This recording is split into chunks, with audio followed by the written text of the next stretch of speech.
does not mean कि you can write anything about them. दोस्तों, बहुत ही आसान शब्दों में भोजपुरी की डांसिंग क्वीन संभावना सेठ ने उन सभी को जवाब दे दिया जो पवन सिंह पर उंगली उठाते हैं। पवन सिंह ऐसे हैं वैसे हैं। Hi friends, हम लोग सेलिब्रिटीज के बारे में बहुत कुछ ऑनलाइन पढ़ते रहे हैं, सुनते हैं, देखते हैं।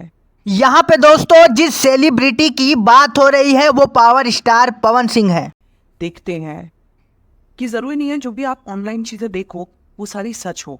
So before you right any shit about anybody, एक बार सोच के देखो कि यार उसके दिल पे क्या बीतेगी। अपनी नफरत निकालने के लिए आप दूसरे की ज़िंदगी ख़राब कर रहे हो।